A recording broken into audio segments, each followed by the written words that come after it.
ఈరోజే మాఘ శుక్రవారం, ఎంతో పవిత్రమైన విశేషమైన రోజు.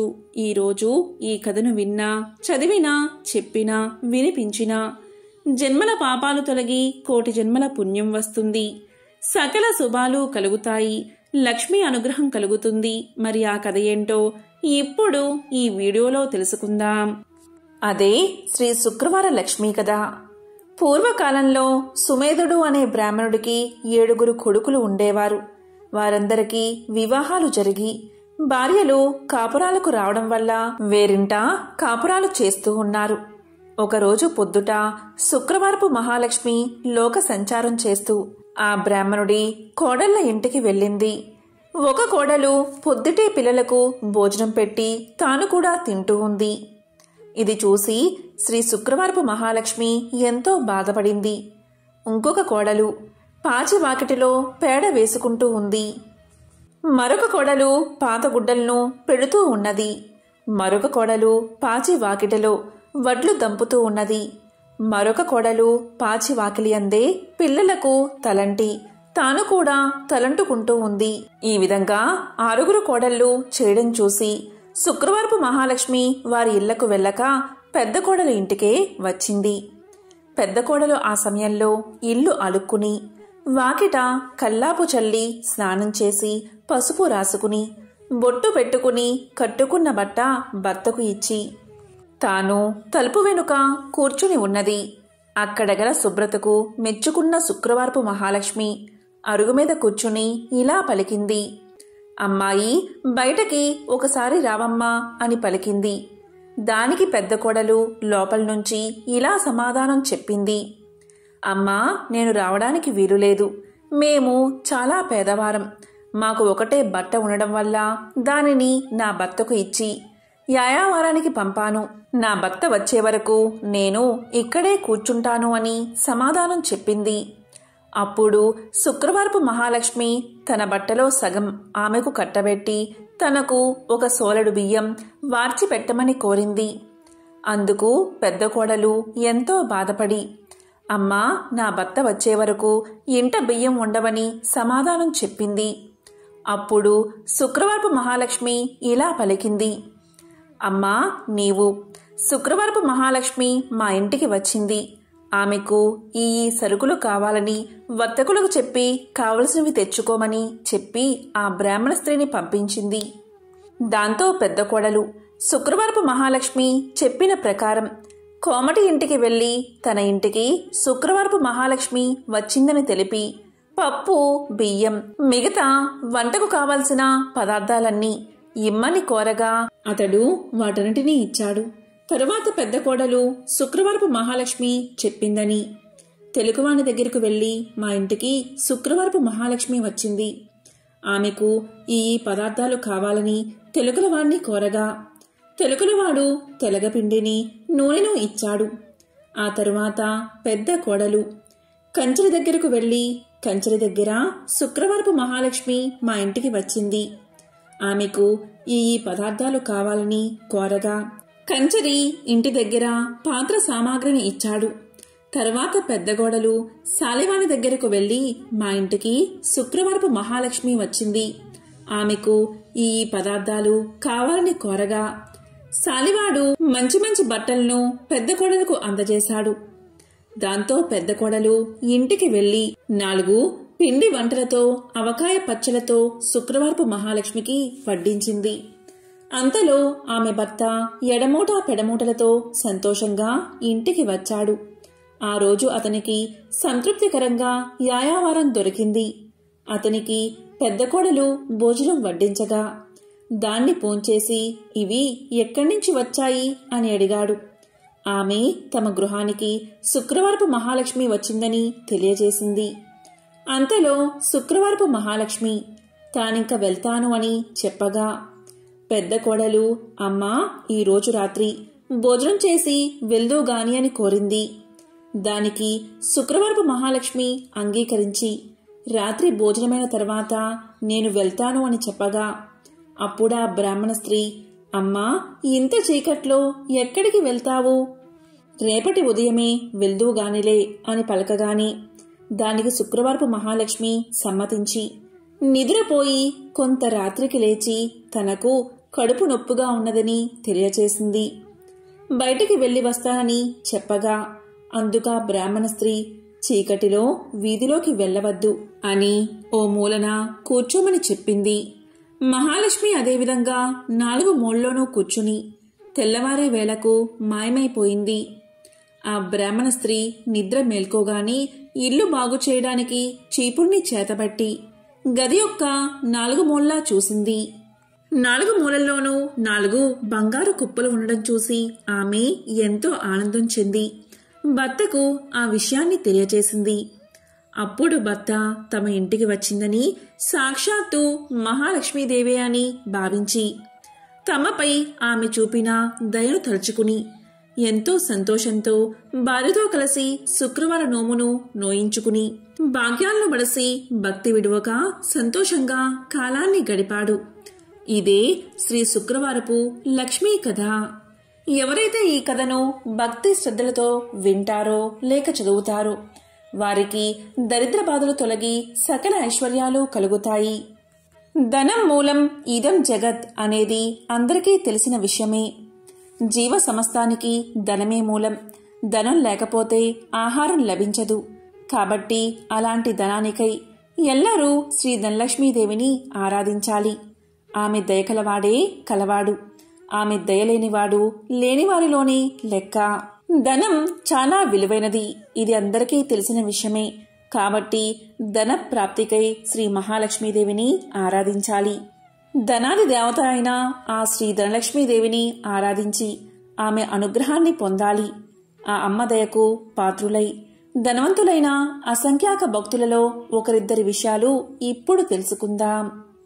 అదే సమాధి కథ. పూర్వం సమాధి అనే ఒక వైశ్యుడు ఉండేవాడు. అతడు విపరీతంగా ధనాన్ని సంపాదించాడు. దానితో అతనికి ధన గర్వం వచ్చింది. కొత్తలో అంతా లక్ష్మీ కటాక్షమే అనేవాడు అతను. రాను రాను దేవుడా లేక దెయ్యమా, నా తెలివితేటలతోనూ బోలెడు పెట్టుబడితోనూ వ్యాపారం చేశాను, అందుకే సంపాదించాను, అంతా నా గొప్పతనమే అండం మొదలుపెట్టాడు. హితవు చెప్పేవారిని కసిరేవాడు. తనకు వంత పాడేవారిని చేరదీసేవాడు. అలా అతని చెంత చేరిన భజన పరులందరూ కూడా అతని వద్ద ధనం తీసుకుంటూ ఉండేవారు. అందుకుగాను వారా సమాధితో కలిసి దైవ దూషణలు కూడా చేస్తూ ఉండేవారు. తద్వారా వారి వద్ద డబ్బు నిలిచేది కాదు. సమాధి వారికి ఎంత ఇచ్చినా అదంతా ఏదోలాగా ఖర్చయిపోతూ ఉండేది. పనికిమాలిన వారికి అనవసరపు ఖర్చులకు డబ్బు ఇచ్చి ఇచ్చి అవసరానికి డబ్బు లేక దావోసరికి తన పలుకుబడిపై అప్పులు చేసి చేసి అవి తీర్చలేక సమాధి దరిద్రుడైపోయాడు. అతడు పెద్దలను ఆశ్రయించాడు. అప్పుడు పెద్దలు ఇలా పలికారు: దైవమున ఏమున్నది, అంతా నీ గొప్పే అన్నావు కదా, నీ గొప్ప నీవే చూసుకో, ఇక్కడి నుంచి వెళ్ళిపో అని తరిమేశారు. మరికొద్ది కాలానికి కొడుకులు తిరగబడ్డారు. అప్పుల వారు అల్లరి చేయడం మొదలుపెట్టారు. గొప్ప దరిద్రం కలిగినది. చివరికి భార్య కూడా ఎదురు తిరిగినది. నీ వంటి దరిద్రుడితో నేనుండలేను అని చెప్పి పుట్టింటికి వెళ్ళిపోయింది. రుణదాతలకు కుటుంబ ఘాతకులకు వెరచి ఒకానొక రాత్రివేళ సమాధి అడవుల పట్టిపోయాడు. ఈ సమాధి గురించి బాగా తెలిసిన ఒక మిత్రుడు అతనికి సహాయం చెయ్యాలి అనుకున్నాడు. కాని తక్కిన వ్యాపారులు అడ్డుపడుతూ ఉండడం వల్ల ఒకరోజు ఆ మిత్రుడు ఒక చేతికర్ర దొలిపించి అందులో ఖరీదైన వజ్రాలు వేసి సమాధికి ఇచ్చాడు. అప్పుడా మిత్రుడు సమాధితో ఇలా పలికాడు: సమాధి, నీవు దరిద్రంచే బాధపడుతూ ముసలివాడివలే అయిపోయావు. నేను ప్రత్యక్షంగా ధనమిస్తే ఇతర వ్యాపారులతో నాకు గొడవ వస్తుంది. కాబట్టి నీ చేతికి ఊతంగా ఈ కర్రను తీసుకో అని చెప్పాడు. దానికి సమాధి ఎంతో బాధతో ఆ చేతికర్ర తీసుకుని ఆ చేతికర్రతో సంతకు వెళ్లి ఆ చేతికర్రను సంతలో ఎవరో పొరుగువాడికి చవకగా అమ్మేసి దానితో వంట సరుకులు కొనుగోలు చేశాడు. సమాధి చేసింది విని మిత్రుడు ఎంతో బాధపడ్డాడు. సమాధి యొక్క దరిద్రావస్థను ఎలాగైనా తప్పించాలని ఆ మిత్రుడు మరొకసారి సమాధిని పిలిచి ఇలా పలికాడు. సమాధి, ఈ గుమ్మడికాయ తీసుకో అని ఒక గుమ్మడికాయ ఇచ్చాడు. దాని నిండుగా బంగారు కాసులు పోసి ఇచ్చాడు. ఇంటికి వెళ్లి దాన్ని పగలగొడితే ధనం కనిపిస్తుంది కదా అని ఆ మిత్రుడి ఆలోచన. కాని సమాధి ఆ గుమ్మడికాయను వేరొక కూరగాయల వ్యాపారికి అమ్మేసి ఆ చిల్లరతోని ఇంటికి వెళ్లిపోయాడు. మిత్రుడు సహకరించినా ఆ సహాయం పొందక దరిద్రబాధలు భరించలేక సమాధి ఒకరోజు అడవులకు పోవడానికి నిశ్చయించుకున్నాడు. ఇది తెలిసిన అతని మిత్రుడు మార్గమధ్యలో మోహరేలు గుట్ట పోయించాడు. కాని సమాధి ఆ దారికి రాగానే ధనలక్ష్మి కళ్ళలో పడినది. అతని కళ్ళు నలుపుకుంటూ పోయి మోహరేల గుట్టపై పడి, చీచి, ఎవరో దారిలో రాళ్లగుట్ట పోశారు అని వాటిని అటూ ఇటూ చిమ్మి కళ్ళు నలుపుకుంటూ తన దారిన తాను పోయాడు. అంతా మిత్రునికి చూపి, చూసారా, ధనలక్ష్మి యొక్క అనుగ్రహం తప్పితే ఎలా అవుతుందో, మనమెంత మంచి చేసినా వంచింపబడుచూ ఉంటాడు అని చెప్పాడు. తరువాత సమాధి అడవులకు చేరుకుని తన కష్టాలకై ఏడుస్తూ ఉండగా ఒకానొక ముని అతన్ని చూసి అతని దీనకథను విని ఇలా పలికాడు. సమాధి, కేవలం ధనలక్ష్మిని తూలనాడి ఆమె పూజకు ఆటంకం కలిగించడం వల్లే నీకీ కష్టం కలిగినది. ఇంతకు మించి మరొకటి లేదు. నా మాట విని ధనలక్ష్మీదేవిని పూజించు. ధనం నీకు సమకూరుతుంది. ఆమె బీజమునే జపించు అని పలికి మంత్ర బీజాన్ని చెప్పి జప విధానం చెప్పి మహర్షి వెళ్లిపోయాడు. సమాధికి మరొక మార్గమేది కనబడకపోవడం వల్ల గతిలేని వాడై ఆ మంత్రాన్ని జపించసాగాడు. అలా చేయగా ఒకనాడు అతని భార్య ఆ అడవిలోనే తారసపడినది. పెళ్లి చేశాక భర్త సజీవుడై ఉండగా ఆడది పుట్టింట ఉండరాదు. కష్టమో సుఖమో భర్తతోటే లోకం. పొమ్మని ఆమె పుట్టింటివారు తరిమేశారని చెప్పింది. ఆమె తనతో తెచ్చిన స్వల్ప ధనాన్ని సమాధికి ఇచ్చి క్షమించమని కోరింది. అతి త్వరలో దీపావళి రాబోవుచుండడిచే సమాధి ఆదనంతో నగరానికి వెళ్లి తగు సామాగ్రలు కొని అదేవిధంగా పురోహితుడికి క్షమాపణ చెప్పుకుని తనతో పాటు అడవులకు తీసుకువచ్చాడు. దీపావళి రాత్రి యథావిధిగా యథాశక్తిగా ధనలక్ష్మీ పూజను చేసుకున్నాడు సమాధి. దానితో సంతృప్తిగా శాంతించిన ధనలక్ష్మి సమాధిని అనుగ్రహించింది. దాంతో పురోహితుడు ఊరిలోనికి పోయి సమాధి ఉనికిని అతనిలోని మార్పును అందరికీ తెలియచేశాడు.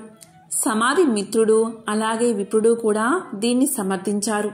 అవును, అమ్మవారిని కించపరచడం వల్లే అతనికి ఇటువంటి గతి పట్టింది కాని సమాధి చెడ్డవాడు కాడు అని మరీ చెప్పగా ఇతర వ్యాపారులు కూడా ఆలోచించి సమాధిని తిరిగి ఊరిలోకి పిలిచారు. మిత్రులు ఇచ్చిన పెట్టుబడితో సమాధి మరలా వ్యాపారాన్ని ప్రారంభించి నిత్యము ధనలక్ష్మీదేవిని పూజిస్తూ ఆ తల్లి అనుగ్రహం వల్ల అతని వ్యాపారం అభివృద్ధి చెందడం వల్ల తిరిగి కోటీశ్వరుడుగా మారి సకల సౌభాగ్యాలతో తులతూగుతూ ఉన్నాడు.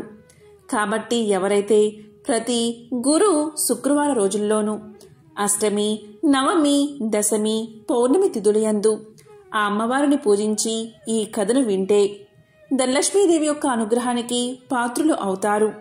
ఈ కథ విన్నా చదివినా సర్వశుభాలు చేకూరతాయి. ఇదే ధనలక్ష్మీదేవి యొక్క కథ. త్రిలోక సంచారి అయిన నారద మునికి ప్రతిదీ తెలుసుకోవాలని ఆతృత ఉంటుంది. ఇది మనందరికీ తెలిసిన విషయమే.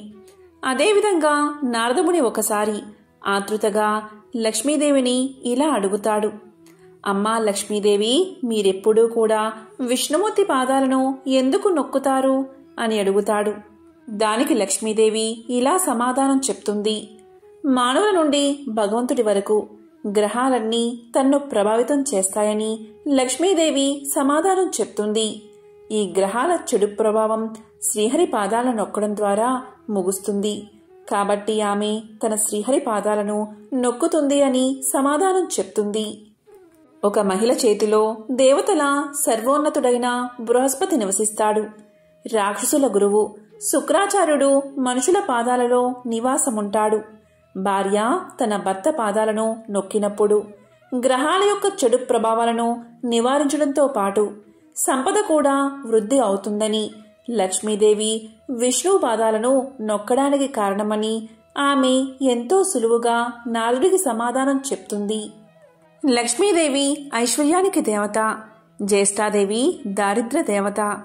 ఒకసారి వీరిద్దరికీ ఒక చిన్న అనుమానం వచ్చింది. ఆ అనుమానం ఏంటి అంటే తమలో ఎవరు చాలా అందంగా ఉన్నారో అని. ఈ విషయమై వీరిద్దరూ వాదించుకుంటూ ఉండగా వారికి ఎదురుగా ఒక వ్యాపారి వస్తువు కనిపించాడు. ఇక వాదించడం ఆపేసి ఆ వ్యాపారిని అడిగి నిజం తెలుసుకోవాలి అనుకున్నారు అక్కా చెల్లెళ్ళు. అలా అనుకున్నదే తడవుగా జ్యేష్ఠాదేవి లక్ష్మీదేవిలు అతడి ముందుకు వెళ్లి నిల్చున్నారు. తామిద్దరం ఎవరమో కూడా అతడికి వివరించి చెప్పారు. ఐశ్వర్య దేవత లక్ష్మీదేవి, దారిద్ర్య దేవత జ్యేష్ఠాదేవి ఇద్దరూ ప్రత్యక్షమై కనిపించి అలా అడిగేసరికి ఆ వ్యాపారికి నోట మాట రాలేదు. ఇద్దరూ ఒకేసారి కనిపించినందుకు సంతోషించాలో లేక బాధపడాలో కూడా అతనికి అర్థం కాలేదు. విషయమంతా విన్నా ఆ వ్యాపారి భయంతో వణికిపోయాడు. ఇద్దరిలోనూ లక్ష్మీదేవే అందమైనదని అతనికి తెలుసు. అయితే నిజాన్ని చెబితే జ్యేష్ఠాదేవికి కోపం వస్తుంది. ఆమెకు కోపం వస్తే తనను ఇంకా పేదవాడిని చేస్తుందని తెలుసు. ఇక లక్ష్మీదేవి అందంగా లేదని చెబితే ఆమెకు కోపం వస్తుంది. ఆమెకు కోపం వస్తే తనకున్న ఈ మాత్రం సంపదను కూడా లేకుండా చేసేస్తుంది. ఏం చేసేది భగవంతుడా అంటూ తలపట్టుకున్నాడు. ఇంతలో ఆ వ్యాపారికి ఒక మెరుపులాంటి ఆలోచన వచ్చింది. ఏదైతే అది అయిందని మనసుకు సర్ది చెప్పుకున్న ఆ వ్యాపారి ఆ దేవతలిద్దరికీ నమస్కారం చేశాడు. వెంటనే ఆ వ్యాపారి ఇలా చెప్పాడు. అమ్మా, ఓ మహాలక్ష్మి, నువ్వు ఇంట్లోకి వస్తున్నప్పుడు నీ అంత అందమైన స్త్రీ భూలోకంలో కానీ స్వర్గలోకంలో కానీ ఎవరూ ఉండరు అని చెప్పాడు. అలాగే జ్యేష్ఠాదేవి వైపు చూసి, అమ్మా, ఓ జ్యేష్ఠాదేవి, నువ్వు ఇంటి నుంచి బయటకు వెళ్తుంటే నీ అందం సొగసు వర్ణించేందుకు మాటలు చాలవు. ఆ సమయంలో నీ అందాన్ని ఎవరితోనూ పోల్చలేమో అని సమాధానం చెప్పాడు. ఆ వ్యాపారి ఎవరి మనసులో నొప్పించని విధంగా చెప్పిన తీరు జ్యేష్ఠాదేవి లక్ష్మీదేవులను సంతృప్తిపరిచింది. అతడు ఇద్దరిని విజేతలుగా నిర్ణయించాడని వారిద్దరూ అర్థం చేసుకున్నారు. దాంతో ఇద్దరూ అతడి నిర్ణయానికి సంతోషపడుతూ అక్కడి నుంచి మాయమయ్యారు. ఇక్కడ అర్థం చేసుకోవాల్సింది ఏంటి అంటే జ్యేష్ఠాదేవి లక్ష్మీదేవులు ఎవరికి వారు విజేతలమని అనుకుంటూ వెళ్లారే కాని నిజానికి నిజమైన విజేత ఆ వ్యాపారే. ఎందుకంటే అతడు ఐశ్వర్య దేవత అయిన లక్ష్మీదేవి అభిమానాన్ని పొందడమే కాదు, లక్ష్మీదేవి బద్ధ శత్రువైన జ్యేష్ఠాదేవిని సైతం సంతృప్తిపరిచాడు. కాబట్టి నిజమైన విజేత ఆ వ్యాపారే. లక్ష్మీదేవి అదృష్టానికి శుభానికి సంకేతం. అయితే జ్యేష్ఠాదేవి దరిద్రానికి సంకేతం. పురాణాల ప్రకారం లక్ష్మీదేవి జ్యేష్ఠాదేవులు ఎవరు ఎక్కడ ఉండాలి అనే విషయం గురించి చర్చలు మొదలవుతాయి. ఈ క్రమంలోనే లక్ష్మీదేవి వెళ్లి సముద్ర గర్భంలో దాక్కుంటుంది. సముద్ర గర్భం నుంచి తను బయటికి రావాలని జ్యేష్ఠాదేవి కోరడంతో తాను బయటకు వచ్చి ఏ ప్రదేశంలో కొలువై ఉండాలో తెలియచేస్తుంది. ఈ విధంగా సముద్ర గర్భం నుంచి బయటకు వచ్చిన లక్ష్మీదేవి తాను పసుపు కుంకుమల్లో కొలువై ఉంటానని చెప్తుంది. అందుకే ఏదైనా శుభకార్యాలలో పసుపు కుంకుమలకు అంత ప్రాధాన్యత ఇస్తాము. పెళ్లి పత్రికలకు కూడా పసుపు కుంకుమ రాయడం వల్ల సాక్షాత్తు లక్ష్మీదేవిని ఆహ్వానించినట్లు. ఇలా పసుపు కుంకుమ రాయడం వల్ల ఆ పెళ్లిలో ఎలాంటి ఆటంకాలు లేకుండా లక్ష్మీదేవి కృప నూతన వధూవరులపై ఉంటుందని భావిస్తారు. అందుకే వివాహ ఆహ్వాన పత్రికలకు పసుపు కుంకుమలు రాస్తారని పురాణాలు చెబుతున్నాయి. మనం లక్ష్మీదేవి చిత్రపటాన్ని చూసినప్పుడు ఆమెకు గుడ్లగూప వాహనంగా ఉండడాన్ని చూస్తూ ఉంటాం. లక్ష్మీదేవికి గుడ్లగూప ఎలా వాహనమయ్యినది అనే ప్రశ్న మనల్ని పట్టి పీడుస్తుంది. దానికి సమాధానం ఇప్పుడు తెలుసుకుందాం. ఒకప్పుడు కౌశికుడు అని ఒక గొప్ప విష్ణు భక్తుడు ఉండేవాడు. అతడు గొప్ప సంగీత విద్వాంసుడు. సుమధురమైన తన గాన మాధుర్యంతో మహావిష్ణువుని ప్రసన్నం చేసుకున్నాడు. స్థూల శరీరాన్ని విడిచిన తర్వాత విష్ణు లోకాన్ని చేరుకున్నాడు. శ్రీహరి తన ప్రియభక్తుణ్ణి స్వాగతించి అతని గౌరవార్థం అంతరంగిక సంగీత సభ ఒకటి ఏర్పాటు చేశాడు. ఆ సభలో దేవర్షి నారదుడికి ప్రవేశం లభించలేదు. తుంబురుడికి సకల మర్యాదలతో స్వాగతం చెప్పారు. తనకు ప్రవేశం లేకపోవడం అటుంచి తన ప్రత్యర్థి అయిన తుంబురుడికి స్వాగత సత్కార్యాలు లభించడం చూసిన నారదుడు ఎంతో మండిపడ్డాడు. అయినా తమాయించుకుని లక్ష్మీదేవి మందిరంలోంచి లోనికి పోవడానికి ప్రయత్నం చేశాడు. అక్కడ కూడా లక్ష్మీదేవి యొక్క చెలికత్తెలు నారదుడికి అడ్డుపడ్డారు. దానితో ఎంతో కోపగించిన నారదుడు మహాలక్ష్మిని శపించాడు. అది తెలిసిన వెంటనే లక్ష్మీనారాయణులు నారదుని ముందు ప్రత్యక్షం అయ్యారు. తమను మన్నించమని వేడుకున్నారు. అప్పటికి నారదుడి కోపం శాంతించింది. తన తొందరపాటుకు పశ్చాత్తాపం మొదలైనది. శరీరమంతా చెమటలు పట్టాయి. కీలరిగి వాత పెట్టడం బాగా తెలిసిన నారాయణుడు చేసిన దానికి సిగ్గుపడుతున్న నారదుణ్ణి చూసి ఇలా పలికాడు. నారదా, నీ కోపం కారణం నాకు తెలుసు. నిజానికి భక్తి జ్ఞానములయందు శీలవత్తములయందు తుంబురుడు నీకన్నా కపటి కాడు, గర్విష్ఠుడు కాడు. కపట భక్తిని ప్రదర్శించేవారు ఎన్ని తీర్థాలు సేవించినప్పటికీ వ్యర్థం. భక్తి శ్రద్ధలతో నన్ను కొలిచేవారికి అవశ్యం వశుడనే. సంగీతం చేత నన్ను చేరవచ్చునని చాటి చెప్పడానికే కౌశిక తుంబురులను నేను సత్కరించాను. నీ శాపానికి ఏమీ బాధపడకు, లోకహితమే జరుగుతుంది, చింతించవద్దు అని చెప్పాడు నారాయణుడు. నారదునికి అప్పటికి జ్ఞానోదయమైనది. ఓ దేవదేవా, నా తప్పులను క్షమించు. అవివేకి వలె ప్రవర్తించాను, నన్ను కాపాడు. తుంబురా, కౌశికుల వలె సంగీతంలో మేటినైతే ఇంతటి విపరీతం జరిగి ఉండేది కాదు కదా అంటూ కట్టెలు తెంచుకుని ప్రవహిస్తున్న కన్నీటి వరద మధ్య నారదుడు నారాయణుడి పాదాల మీద పడ్డాడు. భక్తుని పశ్చాత్తాపం భగవంతుడి హృదయాన్ని కరిగించింది. తన దివ్య హస్తాలతో నారదుణ్ణి పైకి లేపాడు నారాయణుడు. ధైర్యాన్ని చెప్పాడు. సంగీతం నేర్చుకోవాలన్న కుతూహలం నిజంగా ఉంటే తాను చెప్పినట్లు చెయ్యమన్నాడు. ఉత్తరాన మానస సరోవరానికి అవతల ఒక పర్వత శిఖరముంది. దానిమీద ఒక దివాంతం ఉంది.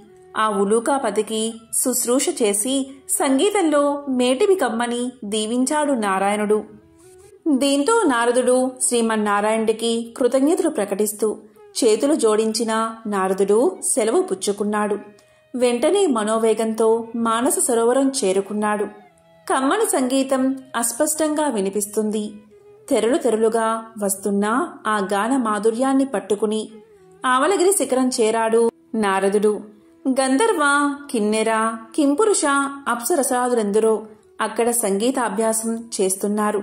వారి మధ్య గురుపీఠం మీద దివ్యకాంతులతో ప్రకాశిస్తున్న గానబంధు నారదుణ్ణి చూడగానే వినయంతో ఆసనం దిగి ఎదురు వెళ్లాడు.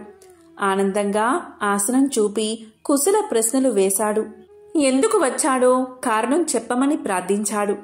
నారదుడు గానబంధు వినయానికి, సంగీత పాఠవానికి ఆశ్చర్యపోయాడు. తనకు తెలియని ఈ సంగీతవేత్త ఎవరని ఆలోచనలో పడ్డాడు. అతడు ఎవరైతేనేం, తనకు కావలసినది సంగీత విద్య. ఉలూకాపతికి నమస్కారం చేసి జపతపాదులకు సాధ్యం కాని శ్రీహరిని తుంబుర కౌశికులు గాన మాధుర్యంతో వశం చేసుకున్నారని, తనకు అలాంటి దివ్యగాన విద్యను ప్రసాదించమని వేడుకున్నాడు.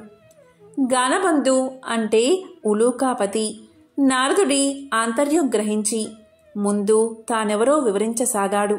ఓ నారద మహర్షి, నేను చెప్పేది శ్రద్ధగా వినండి. పూర్వం భువనేశుడు అనే రాజు ఉండేవాడు. అతడు చాలా జాలిగుండె కలవాడు, ధర్మవర్తనుడు. సంప్రదాయానుసారం ధర్మకార్యాలన్నీ క్రమం తప్పకుండా నిర్వహించేవాడు. అటువంటి ఉత్తమ పాలకుడు సంగీతాన్ని మాత్రం నిషేధించాడు. ఎవరైనా గానాలాపన చేస్తే మరణశిక్ష విధించమని మంత్రులకు తెలియచేశాడు. భగవంతుణ్ణి కూడా భక్తి గీతాలతో స్తుతించకూడదని చాటింపు వేయించాడు. ఒకరోజు హరిమిత్రుడు అనే భక్తుడు రాజు ఆజ్ఞను మర్చిపోయి భగవంతుణ్ణి కీర్తిస్తూ గానం చేశాడు. ఆ గాన మాధుర్యంలో మునిగిపోయిన ప్రజలు కూడా పాడకూడదు అన్న విషయాన్ని మర్చిపోయారు. వెంటనే రాజభటులు వచ్చారు. హరిమిత్రుణ్ణి రాజు ముందు నిలబెట్టారు. రాజు ఆలోచించాడు. పాడినవాడు బ్రాహ్మణుడు. బ్రహ్మహత్య మహాపాపం, మరణశిక్షతో సమానమైనది రాజ్య బహిష్కరణ. ఇలా ఆలోచించి హరిమిత్రుడి సంపదనంతా స్వాధీనం చేసుకుని రాజ్యం నుంచి వెళ్ళగొట్టాడు రాజు. కాలచక్రం తిరగడం మానదు కదా. కొంతకాలానికి రాజు మరణించాడు. పుట్టిన ప్రతి ప్రాణి గిట్టక తప్పదు. అలాగే గిట్టిన ప్రాణి కూడా పుట్టక తప్పదు. నరుడిగా మరణించిన రాజు గుడ్లగోపగా జన్మించాడు. దివాంద జన్మ కాబట్టి రాత్రులందే ఆహారం సంపాదించుకోవాలి. తిండి ఒక సమస్యగా తయారైనది. పురాకృత దోష ఫలితం కాబోలు. ఒకసారి 4 రోజులైనా ఆహారం దొరకలేదు. ఆకలి దుర్లభమైపోయినది. చివరికి మరణాన్ని ఆహ్వానించాడు. అతడు పూర్వజన్మలో చేసుకున్న సుకృతం వల్ల మరణదేవత యమధర్మరాజు వచ్చి ఎదురుగా నిలబడ్డాడు. ప్రాణం తీయకుండా ఎదురుగా నిలబడ్డ యముణ్ణి చూసి, ధర్మరాజా, ఎందుకు ఈ విధంగా నన్ను బాధపెడుతున్నావు? నేను గత జన్మలో రాజుగా ప్రజలపై ఎంతవరకు దయాదాక్షిణ్యాలు చూపించాలో అంతవరకు చూపించాను. నీవెందుకు నాపై దయ చూపవు అన్నాడు భువనేశుడు. దివాంద స్థితికి యమధర్మరాజు ఎంతో జాలిపడ్డాడు. తాను చేసిన తప్పేమిటో తెలియకుండా ఎవరైనా శిక్ష అనుభవించడం ధర్మం కాదు కదా. తెలిసినప్పుడే కదా పశ్చాత్తాపం కలిగేది. అలా ఆలోచించి అసలు విషయం చెప్పాడు యమధర్మరాజు. దివాందమా, నీవు రాజుగా ఉన్నప్పుడు అనేక సత్కార్యాలు చేసిన మాట నిజమే. కాని పరమాత్ముణ్ణి వేద మంత్రాలతో మాత్రమే స్తుతించాలని శాసించడం నీ మూర్ఖత్వం. పరమ పావనమైన సంగీతంతో హరికీర్తన చేసిన హరిమిత్రుణ్ణి శిక్షించిన పాపం తక్కువైంది కాదు కదా. ఆ పాప ఫలితం కొండంతై నీకు లభించిన పుణ్యఫలానికి మించిపోయింది. అదే నేడు నిన్ను పట్టి పీడిస్తుంది. విష్ణు భక్తులకు చేసిన కీడు నీకీ అవస్థ తెచ్చిపెట్టింది. దీని నుంచి బయటపడ్డం ఎవరికీ సాధ్యం కాదు. సమవర్తి చెప్పింది విన్నాక, అంటే యముడు చెప్పింది విన్నాక గాని దివాందానికి తాను చేసిన తప్పేమిటో అర్థం కాలేదు. ఏ మార్గంలో అయినా భగవంతుణ్ణి స్తుతించవచ్చు అనే జ్ఞానం కలిగింది. చేసిన తప్పుకు క్షమించి ఎలా అయినా బయటపడే మార్గం చూపించమని ధర్మదేవత పాదాల మీద పడ్డాడు. దీంతో యముడి హృదయం కూడా ద్రవించింది. ఉలూకరాజా, చేసిన తప్పుకు శిక్ష అనుభవించక తప్పదు. దేనికి మించిన శిక్ష అనుభవించినచో శిక్షాకాలం తగ్గుతుంది. అంగీకరిస్తే ఆ గుహలోనికి రా. అందులో నీ గత జన్మ దేహముంది. అందుండి రోజుకు కొంత మాంసాన్ని చీల్చుకుని భక్షించు. అది పూర్తయిన తర్వాత నీకు శుభం కలుగుతుంది అని దీవించి వెళ్ళిపోయాడు. ఓ మహర్షి, ఆ దురదృష్టవంతుణ్ణి నేనే. ఆ తరువాత నేనొక రోజున నా శవం వద్ద కూర్చుని ఉండగా దివ్య తేజస్వి అయిన ఒక బ్రాహ్మణుడు రథంలో పోతూ నా ముందున్న శవాన్ని చూసి రథాన్ని ఆపాడు. దగ్గరకొచ్చి చూసి, ఇది భువనేశుని కాయం వలె ఉన్నది. ఇది ఇక్కడెలా పడి ఉన్నది? దీన్ని ఈ పక్షి తినడమేమిటి అంటూ ఆశ్చర్యాన్ని ప్రకటించాడు. అప్పటికి నేను ఆ విప్రుణ్ణి గుర్తించాను. అతడు నా చేత బహిష్కరించబడిన హరిమిత్రుడు.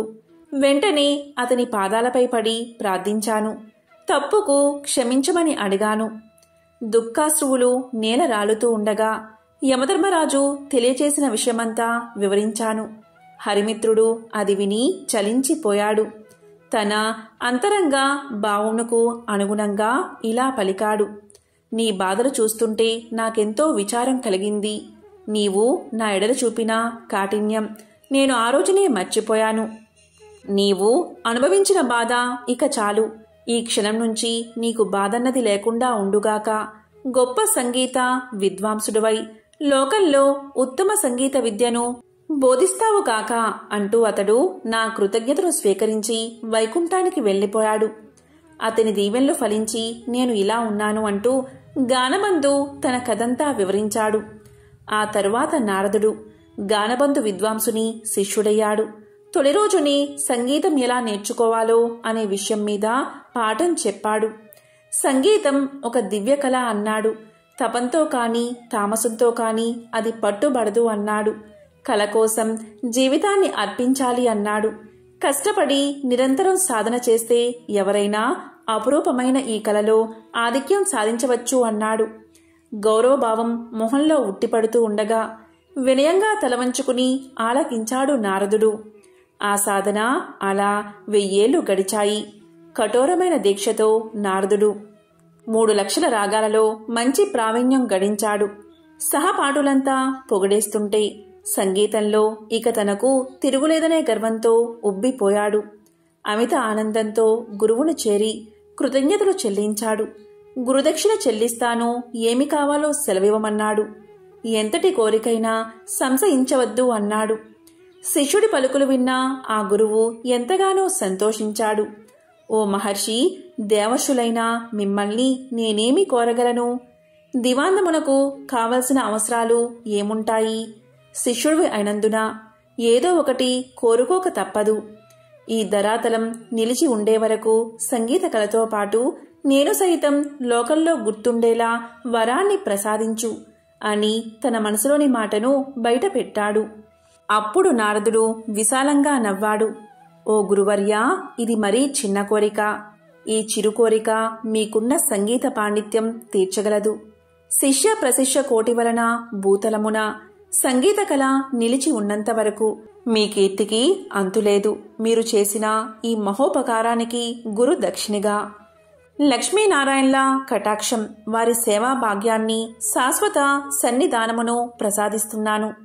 ప్రళయం సంభవించిన వేళ శ్రీ మహావిష్ణువునకు గరుత్మంతుని వలె శ్రీ మహాలక్ష్మికి నీవు వాహనమై తరింతువుగాక అంటూ శిష్యుడికి కానుకను దేవర్షిగా వరాన్ని సమర్పించి సెలవు తీసుకున్నాడు నారదుడు. ఈ విధంగా గానబంధు అనే గుడ్లగూప లక్ష్మీదేవికి వాహనంగా మారింది. శుక్రవారం రోజు ఎవరైతే ఈ కథలను వింటారో లేక చదువుతారో వారికి శ్రీ మహాలక్ష్మీదేవి యొక్క అనుగ్రహం, కరుణా కటాక్షాలు తప్పకుండా కలుగుతాయి. రుణ సమస్యలు తొలగి లక్ష్మీ కటాక్షం కలుగుతుంది. ఓం శ్రీ మహాలక్ష్మీయే నమః. ఓం నమో నారాయణాయ. ఓం శ్రీ మాత్రే నమః. ఓం నమః శివాయ.